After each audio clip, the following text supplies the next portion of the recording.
સમાચારની શરૂઆત કરીએ તો હવામાન વિભાગ દ્વારા આગામી 7 દિવસ વરસાદની આગાહી વ્યક્ત કરવામાં આવી છે। આ સાથે વરસાદની સંભાવના વ્યક્ત કરવામાં આવી છે। તાપી, અરવલ્લી, નર્મદા, ડાંગમાં વરસાદની આગાહી આપવામાં આવી છે। તો સૌરાષ્ટ્રમાં આજે યલો એલર્ટ આપવામાં આવ્યું। આગામી 4 દિવસ માછીમારોને દરિયો ન ખેડવા માટે પણ સૂચના આપવામાં આવી છે। આગામી 7 દિવસ વરસાદની હવામાન વિભાગ દ્વારા આગાહી વ્યક્ત કરવામાં આવી। તાપી, અરવલ્લી, નર્મદા, ડાંગમાં વરસાદની સંભાવના વ્યક્ત કરવામાં આવી છે। આ સાથે માછીમારોને દરિયો ન ખેડવા માટે પણ સૂચના આપવામાં આવી છે। બીજી તરફ હવામાન વિભાગ દ્વારા વરસાદને લઈને ઓરેન્જ એલર્ટ પણ આપવામાં આવ્યું। આગામી 7 દિવસ છે કે ભારે વરસાદ રહેશે। તો હવામાન વિભાગ દ્વારા આગાહી વ્યક્ત કરવામાં આવી છે।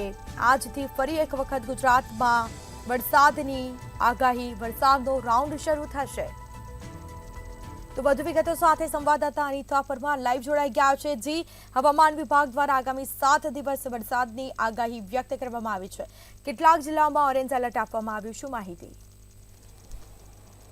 જી સ્મિતા, જો વાત કરવામાં આવે તો હવામાન વિભાગ દ્વારા જે નવી આગાહી સામે આવી છે તેના વિશે જો વાત કરવામાં આવે તો આખા રાજ્યની અંદર સાર્વત્રિક વરસાદની ખાસ આગાહી કરવામાં આવી છે। અને ખાસ કરીને જે જગ્યા ઉપર સૌથી વધારે વરસાદ વરસશે તેની જો વાત કરવામાં આવે તો દીવ, દમણ અને દાદરા નગર હવેલીમાં ભારે વરસાદની આગાહી હવામાન વિભાગે કરી છે। તેમજ જો વાત કરવામાં આવે તો સમગ્ર સૌરાષ્ટ્ર પંથકની અંદર અતિ ભારે વરસાદની આગાહી કરવામાં આવી છે અને ઓરેન્જ એલર્ટ પણ આપવામાં આવ્યું છે। એટલે કે સૌરાષ્ટ્રની અંદર આગામી 3 થી 4 દિવસ જો વાત કરવામાં આવે તો અતિ ભારે વરસાદ જે છે તે વરસે। સાથે જો વાત કરવામાં આવે તો માછીમારોને જે દરિયાઈ કાંઠાના વિસ્તારો છે તે જગ્યાએ જે માછીમારો હોય છે તે લોકોને દરિયો ના ખેડવા માટે થઈને ખાસ સલાહ અને સૂચનો પણ આપવામાં આવે છે।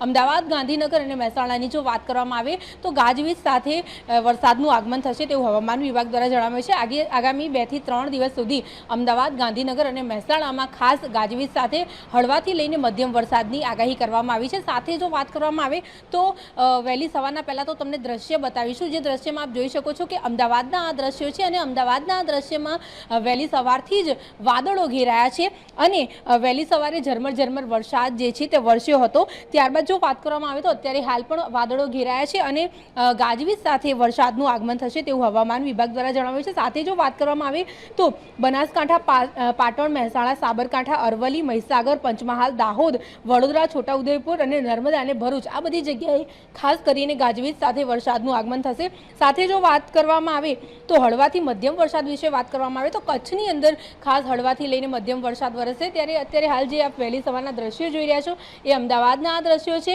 અને આપ વાતાવરણમાં ઠંડક પ્રસરી છે। સાથે જો વાત કરવામાં આવે તો ઝરમર વરસાદ જે છે તે વહેલી સવારથી જ વરસવાનું શરૂ થઈ ગયું હતું અને આજના દિવસ માટે જો વાત કરવામાં આવે તો હળવાથી લઈને મધ્યમ વરસાદની આગાહી ખાસ હવામાન વિભાગે કરી છે। સાથે જો વાત કરવામાં આવે તો જે જગ્યાએ ઓરેન્જ એલર્ટ આપવામાં આવ્યું છે તેની આપણે વાત કરવામાં આવે તો ખાસ સુરત, ભરૂચ, નવસારી તેમજ દીવ, દમણ અને દાદરા નગર હવેલીની વાત કરવામાં આવે તો આ બધી જગ્યાએ ખાસ હવામાન વિભાગ દ્વારા ઓરેન્જ એલર્ટ આપવામાં આવ્યું છે અને આ બધી જગ્યાએ અતિ ભારે વરસાદની આગાહી જે છે તે હવામાન વિભાગે કરી છે। આ સિવાય સમગ્ર જે તમામ જિલ્લાઓ છે આ તમામ જિલ્લાઓમાં જો વાત કરવામાં આવે તો ખાસ આગામી 2 થી 3 દિવસ સુધી વરસાદ વરસશે તેવું હવામાન વિભાગ દ્વારા જણાવવામાં આવ્યું છે। અને ખાસ અત્યારે હાલ રાજ્યની માથે 2 સિસ્ટમ જે છે તે સક્રિય છે અને આ 2 સિસ્ટમના પગલે અત્યારે હાલ રાજ્યની અંદર ખાસ જે છે તે વરસાદ વરસી રહ્યો છે અને હજુ પણ આગામી 7 દિવસ સુધી આખા સપ્તાહની વાત કરવામાં આવે તો ભારે વરસાદની શક્યતાઓ તમામ જિલ્લાઓ માટે થઈને કરવામાં આવી છે। જી બિલકુલથી તમામ જાણકારી આપવા બદલ આપનો આભાર। તો આ સાથે આગામી 7 દિવસ વરસાદની સંભાવના। તાપી, અરવલ્લી, નર્મદા, ડાંગમાં વરસાદ પડી શકે છે।